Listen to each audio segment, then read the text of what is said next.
Right? Now, we ourselves know that in every moment of our existence, we make choices.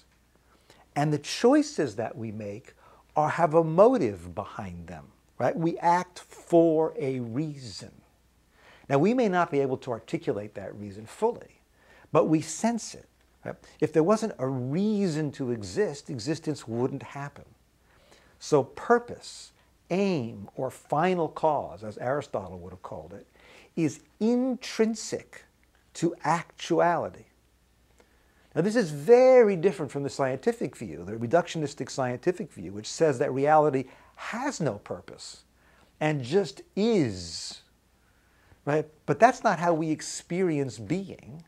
And we are operating on the premise that we ourselves are perfectly valid examples of what it means to be. And so the way we have a reason or a motive in our existence, so everything has an aim or a motive or a reason for existing.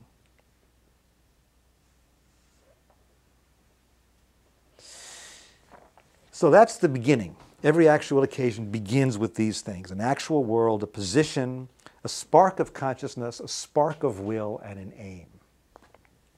We could spend forever talking about that and where it comes from and so forth, but we're just going to take that for now.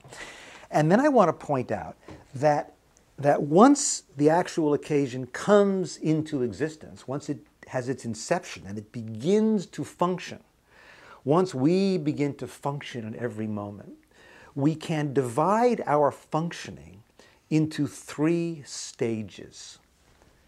And the first stage is that as we function, we feel the world. I'm not supposed to touch the microphone. Okay. So we feel the world. So just notice that for a minute. It's like as we emerge into wakefulness. Now here's the thing. Let's go back one more step. Moment by moment, every one of us is emerging into reality. Here we are. Here we are, right? This morning we opened our eyes and here we were. How does that happen? Where do we come from? How do we exist? We don't really know. This is a very profound mystery. It's this incredible gift. The universe births us moment to moment, and the divine births the universe, right? But here it is. So we emerge into our world, and the first thing we do is we take it in, right? The world flows in on us.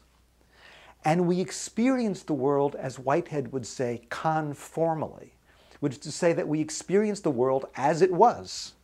Right? The world out of which I emerged is there for me to apprehend, and I have to apprehend it as it was, otherwise there's no continuity in the universe at all, right? So I am caused by the world, and as the world causes me, I feel it. So one of the deepest shifts in perspective that this new position involves is that it eliminates any distinction between causality and feeling. To be caused by something is to feel it. And to feel something is to be caused by it. Right? So the efficient causes from the world rush in on us and we feel it. And every occasion does that. And then the next thing that happens in our emerging into actuality is that we interpret the world. Now, I invite you all to notice that each and every one of you is exactly at the center of your own universe. Exactly at the center. You may not be in the center of the room, but you're in the center of your world. And if you move across the room, you'll still be in the center of your world. You're always in the center of your world. And when you look out, when you have an experience of the world, your experience is always a mandala. Right? It's always a meaningfully ordered pattern with a clear center and a periphery. So that actual space, as we experience it, is always mandala-like. And so we begin with this diversity of objects spread around us in space and time. And as we take them in, we interpret them. And the result of that interpretation is the mandala-like appearance of reality. Every actual occasion experiences the world, and then it interprets the world into an appearance. There's reality and then appearance. So for every actual occasion, the world has a certain appearance. And that appearance is always and inevitably mandala-like. But the appearance can be very rich, as all of yours is and as mine is, or the experience can be very poor and abstract. So if we imagine the experience of a hydrogen atom in interstellar space, its experience is very poor, right? It probably experiences the whole universe as a gravitational gradient and nothing else, right? Whereas we have a much more elaborate experience. But every occasion constructs an appearance. And in this way of understanding, the appearance that each actual occasion constructs is causally connected to the reality out of which it emerges. Right? So the world impinges on me. As Whitehead would say, I prehend the world. It comes into me. And then I begin to pay attention to certain things and ignore other things. Certain patterns emerge from my experience of the world. Each of you emerges as a pattern, right? And so I begin to construct my appearance of the world by selective emphasis and abstraction. But what I pull from the world is causally connected to the world from which it comes. Now, in modern thought, there's this whole problem about the connection of appearance to reality. We think, well, appearance is inside and reality is outside, and there's no intrinsic connection. So in Kant, we get the idea that this is phenomenal reality, but there's a noumenal reality, a real reality which is outside of all this, right?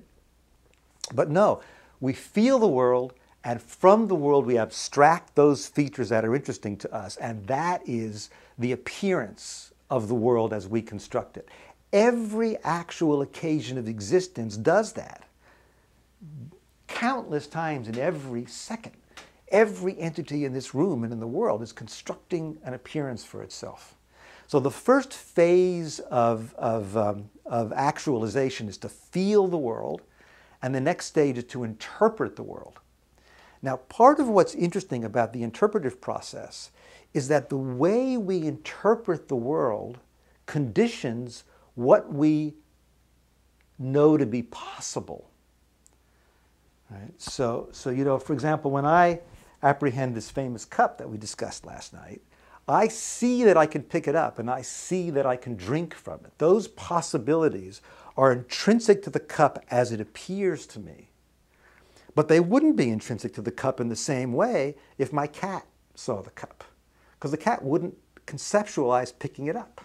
It wouldn't see that range of possibility. Its appearance would be, the appearance of the world would be different for the cup, for the cat. And it'd be even more different for the table, which doesn't apprehend any of those possibilities as I set the cup down on it. So that's the first stage, is the conformal stage, the feeling stage. And the second stage is the interpreting stage. And then the third stage is the stage of decision and enjoyment. Right? So I pull the world in, I construct a picture of it, and that picture contains a halo of possibilities that venture out in all directions. And then as I become actual in this moment, I choose which possibilities I'm going to actualize, and I enjoy the value which comes from that decision. Does that make sense?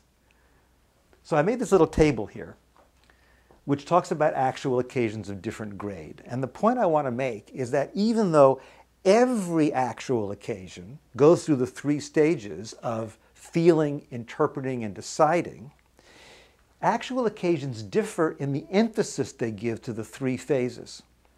So a low-grade actual occasion, like a hydrogen atom, just feels the world. And then it interprets it in a very abstract way, and it just does whatever it did a minute ago, right? It doesn't exercise a lot of elaborate decision-making. It's very simple. But a medium-grade actual occasion, let's say a cell or an organ or an animal, it feels the world, but it interprets it in a much more elaborate way. Right? We can tell that that's the case. Right? A cat interprets the world more elaborately than a snail does. It perceives a greater range of possibilities. Right? But these medium-grade occasions, living-grade occasions, don't seem to spend as much energy in deciding what to do. Right? So if we get down to plants, for example, it's really clear. Plants just follow the sun. Right? They experience there's a possibility of novelty. They could move this way or that way, and they just do it. But they don't really think. They just do. And the simpler an animal is, the more it just follows its impulses, as we say, or follows its instinct.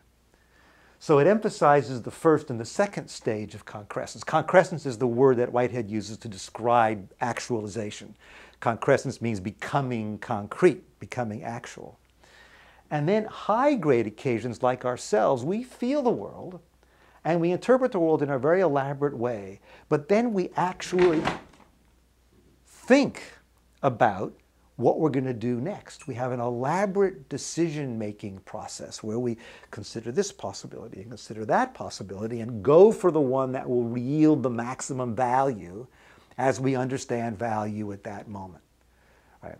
So what I'm saying is that actuality, the process of actualization or concrescence, always involves these three stages, but that the emphasis placed on each stage and the richness and depth of it vary in different occasions. So we have low-grade, medium-grade, and high-grade occasions. Does that make sense? Okay. By the way, I'm looking for a new word for this notion of grade, which is sort of an ugly word, so we could talk about that later if anybody's got some good ideas. All right.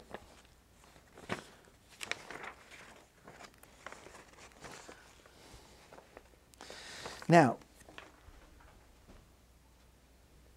here we are in the waking world, and we know that there are inorganic or low-grade occasions that play a very significant role in our world, right? They make up the walls and the couches and so forth. They make up our bodies in some way. They're important.